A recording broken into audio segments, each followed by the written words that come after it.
সুপ্রিয় দর্শক শ্রোতা, দেশে এবং দেশের বাইরে যে যেখান থেকে দেখছেন সবাইকে শুভেচ্ছা জানাচ্ছি। আশা করছি সবাই ভালো আছেন। আজকে একটি আলোচিত বিষয় নিয়ে আমরা কথা বলবো।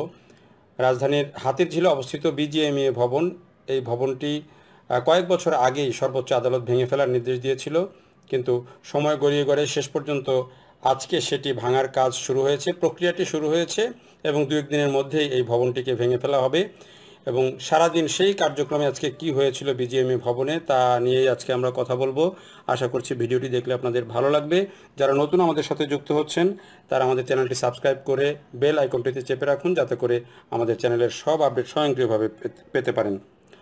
তো যেটি নিয়ে কথা বলছিলাম যে আসলে এই যে হাতিরঝিলে অবস্থিত বিজিএমইএ ভবন, অর্থাৎ বাংলাদেশের তৈরি পোশাক রপ্তানিকারকদের যে সংগঠন, বাংলাদেশ গার্মেন্টস এক্সপোর্টার্স অ্যাসোসিয়েশন অর্থাৎ বিজিএমইএ, এই বিজিএমইএ 1998 সালে তাদের সংগঠনের জন্য সরকারের কাছ থেকে জমি নিয়ে বেগুনবাড়ি যে খাল, সেই খালে অর্থাৎ সোনারগাঁ হোটেলের পাশে এই 16তলা ভবনটি নির্মাণ করে।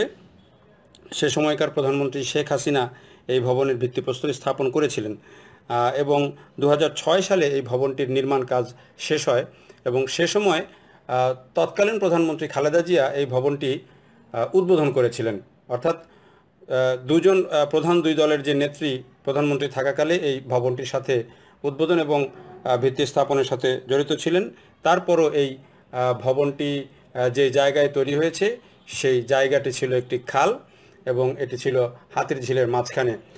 যদিও সাম্প্রতিক সময়ে প্রধানমন্ত্রী শেখ হাসিনা খুব পরিষ্কার করে ব্যাখ্যা করে বলেছেন যে আমি যখন এই ভবনটির ভিত্তি স্থাপন করি তখন এইভাবে ভরাট না করে বা খালের জায়গা ভরাট করে ভবন করার ব্যাপারে তিনি নিষেধ করেছিলেন। কিন্তু সেটি আসলে বাস্তবে কতটা হয়েছে প্রধানমন্ত্রী তার সবসময় সেটিতে নজরদারি করতে পারেননি। কিন্তু পরবর্তীকালে যখন এই ভবনটি নির্মাণ হয়ে যায় এবং এটি নিয়ে যখন পরিবারবাদী বিভিন্ন সংগঠন এর বিরুদ্ধে সোচ্চার হয় এবং গণমাধ্যমে বিভিন্ন রিপোর্ট আসতে শুরু করে, তখন 2010 সালে হাইকোর্টে এটিকে আমলে নেয়। একটি গণমাধ্যমের খবরকে আমলে নিয়ে এই ভবনটিকে কেন অবৈধ ঘোষণা করা হবে না সে বিষয়ে একটি রুল জারি করে এবং পরবর্তীতে শুনানির পর 2011 সালে এটিকে অবৈধ ঘোষণা করে। অর্থাৎ এই ভবনটি অবৈধভাবে নির্মাণ করা হয়েছে। যে 2000 সালের যে জলাধার আইন যে 2000 সেটিকে লঙ্ঘন করা হয়েছে এবং বেগুনবাড়ি খাল, যেটি এখন হাতিরঝিল ঢাকা শহরের সবচেয়ে নান্দনিক জায়গা, সেই জায়গাটিকে যখন এইভাবে সৌন্দর্য নষ্ট করে এই ধরনের একটি ভবন নির্মাণ করা হয়েছে সম্পূর্ণ অবৈধভাবে, সেটিকে অবৈধ ঘোষণা করে ভেঙে ফেলার নির্দেশ দেয় হাইকোর্ট। এরপরে আইনি প্রক্রিয়ারও গড়ায়, বিজিএমইএ আপিল করে এবং আপিল বিভাগও কিন্তু এই যে ভবন ভাঙার যে নির্দেশ, সরিয়ে ফেলার যে নির্দেশ এবং এটিকে অবৈধ ঘোষণা করে রায় দেয়। এরপরে কিন্তু আবার আপিল বিভাগের রায়ের বিপক্ষেও কিন্তু রিভিউ আবেদন করেন বিজিএমইএ কর্তৃপক্ষ করে। তারপরও কিন্তু সেই ভবনটিকে অবৈধই ঘোষণা করে রায় দেয় আপিল বিভাগ। অর্থাৎ এই ভবনটি সম্পূর্ণ অবৈধভাবেই তৈরি হয়েছিল এবং সেটি খালের জায়গার উপর তৈরি হয়েছিল, যে কারণে এটিকে কোনোভাবেই আর আপিল বিভাগ সেটিকে বৈধ ঘোষণা করেনি, অবৈধ ঘোষণা করেছে।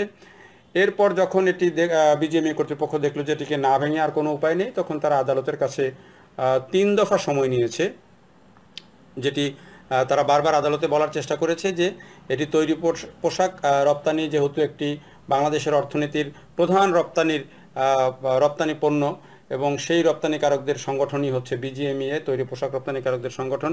ফলে এই ভবনটি যদি হুট করে ভেঙে ফেলা হয় তাহলে হয়তো এই রপ্তানিতে বড় ধরনের প্রভাব পড়তে পারে, বিজিএমইএর কার্যক্রমের মধ্যে বড় ধরনের প্রভাব পড়তে পারে। এই কারণে এই ভবনটি ভাঙার ক্ষেত্রে তারা 3 দফায় প্রায় 2 বছর সময় নিয়েছেন। সবশেষ গত বছরের এপ্রিলে তারা 1 বছরের সময় নিয়েছিলেন আপিল বিভাগে মুচলেকা দিয়ে যে এরপরে আর কখনো সময় বাড়ানোর কথা বলা হবে না, যার সময়সীমা শেষ হয়েছে গত 12 এপ্রিল এবং এরপরেই কিন্তু এই বিজিএমইএ ভবন ভেঙে ফেলার ব্যাপারে তোড়জোড় শুরু হয় এবং মঙ্গলবার কিন্তু সেই ভবন ভাঙার জন্য, অর্থাৎ 16 এপ্রিল ভবনটি ভাঙার জন্য রাজুক তাদের যেই সাজ সরঞ্জাম সব নিয়ে আইন শৃঙ্খলা রক্ষাকারী বাহিনীদেরকে নিয়ে বিজিএমইএ ভবনের সামনে হাজির হন। কিন্তু তখন হাজির হওয়ার পর দেখা গেল যে এখানে তখনও কয়েকটি অফিস রয়ে গেছে, একটি ব্যাংক রয়ে গেছে, এক্সিম ব্যাংক রয়ে গেছে, ডিবিএল রয়ে গেছে এবং এমনকি এই ব্যাংকের ভল্ট থেকে টাকাও সরানো হয়নি। গতকালও এই ব্যাংকে লেনদেন হয়েছে, যে কারণে তারা আর এই অভিযানটি শুরু করতে গিয়েও থমকে যান রাজুক কর্মকর্তারা, এবং তারা প্রথম দিকে 2 ঘন্টা সময় দেন ব্যাংকের সব টাকা পয়সা সরিয়ে নেওয়ার জন্য এবং অন্যান্য অফিসগুলো সরিয়ে নেওয়ার জন্য। সেই 2 ঘন্টায় না হওয়ার পরে আরও 2 ঘন্টা সময় দেওয়া হয়। এরপরে বিকেল 5টা পর্যন্ত সময় দেওয়া হয়, যাতে করে তাদের সব মালামাল, যে প্রতিষ্ঠানগুলো আছে সব মালামাল যেন তারা সরিয়ে নিতে পারেন। কিন্তু যারা এই প্রতিষ্ঠানে কাজ করেন, এসব অফিসে কাজ করেন, তারা বলছেন যে এমন অনেকের অফিস আছে যেগুলোকে সরাতে কমপক্ষে 2-3 দিন সময় লাগবে। তবে বিকেল 5টার পরও যখন পরিপূর্ণভাবে শিফট হয়নি, তখন আরও 2 ঘন্টা সময় বাড়িয়ে সেটিকে 7টার মধ্যে ভবনটি খালি করার জন্য নির্দেশ দেওয়া হয় এবং এরপরই ভবনটিকে সিলগালা করে রাজুকের নিয়ন্ত্রণে নিয়ে নেওয়া হয়, যাতে করে এরপরে তারা ভাঙার কাজটি শুরু করতে পারেন। এর মধ্যে দেখা যায় যে সারা দিন ধরেই কিন্তু এই ভবন থেকে মালামাল সরিয়েছেন বিভিন্ন অফিসের কর্মকর্তারা, এবং তারা হয়তো চিন্তাও করতে পারেননি যে এত তাড়াতাড়ি এই মালামালগুলো সরিয়ে নিতে হতে পারে তাদের। বাইরে আমরা যখন সংবাদকর্মী হিসাবে কাজ করছিলাম, অনেকেই এইসব যারা অফিসে কাজ করেন তারা আলোচনা করছিলেন যে তাদের মালিকদেরকে বারবার বলার পরেও তারা এটি সরাননি। এখন তাৎক্ষণিকভাবে সরাতে গিয়ে তাদের অনেক ধরনের ক্ষতির সম্মুখীন হতে হচ্ছে, সেটি তারা আলোচনা করছিলেন। আরেকটি যেটি বিষয় সেটি হচ্ছে যে এখন এই ভবনগুলো সরে যাওয়ার পর কোন প্রক্রিয়ায় এত বড় ভবনটি, 16 তলা এই ভবনটি ভাঙা হবে, সেটি নিয়েও কিন্তু জল্পনা কল্পনা চলছে। সবার মধ্যে একটি খুব আগ্রহের বিষয় যে এই ভবনটিকে কোন প্রক্রিয়ায় ভাঙা হবে।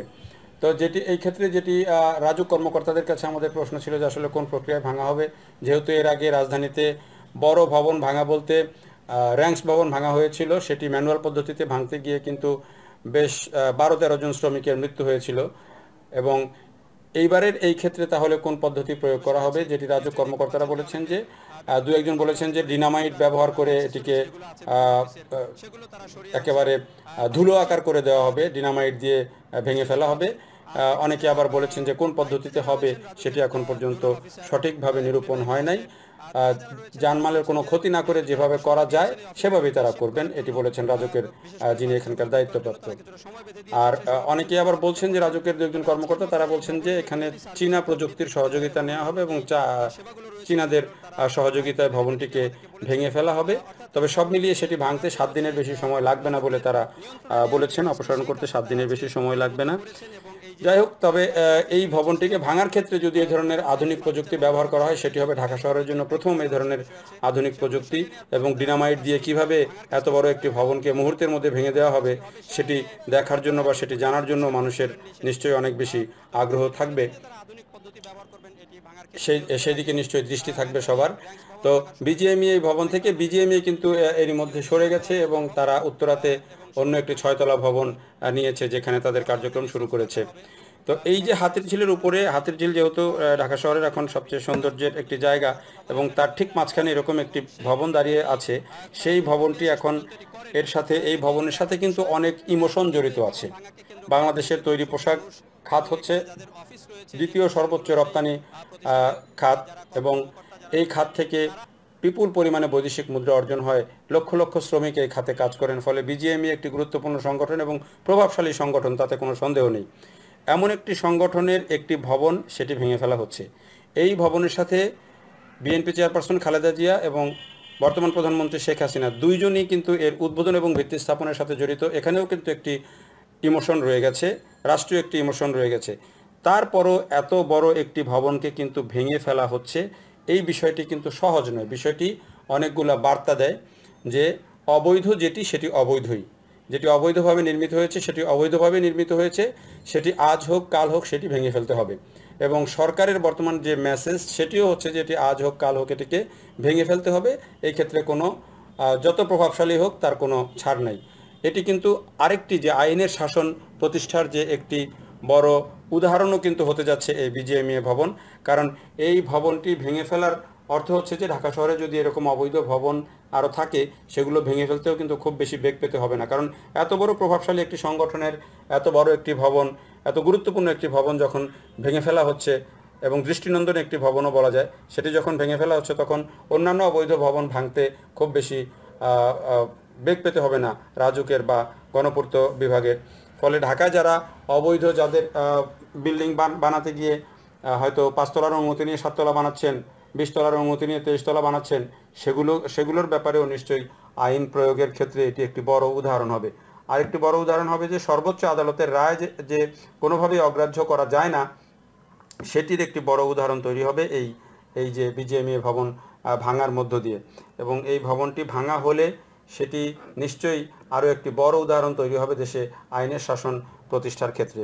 তো এখন আসলে অপেক্ষা যে আসলে এই ভবনটি শেষ পর্যন্ত কোন প্রক্রিয়ায়, কোন পদ্ধতিতে, কতদিনের মধ্যে ভেঙে ফেলা হয় সেটি দেখার জন্য নিশ্চয়ই মানুষের আগ্রহ আছে। এবং সেই যদি সেই প্রক্রিয়াটি যখন শুরু হবে, ভাঙার কাজটি যখন শুরু হবে, নিশ্চয়ই আপনাদেরকেও আমরা আমাদের এই চ্যানেলের মাধ্যমে সেটি দেখানোর চেষ্টা করব। এবং আমাদের যে আপডেট যেই তথ্যগুলো বা সংবাদগুলো, সেগুলো অবশ্যই এই চ্যানেলের মাধ্যমে আপনাদেরকে আমরা জানানোর চেষ্টা করব।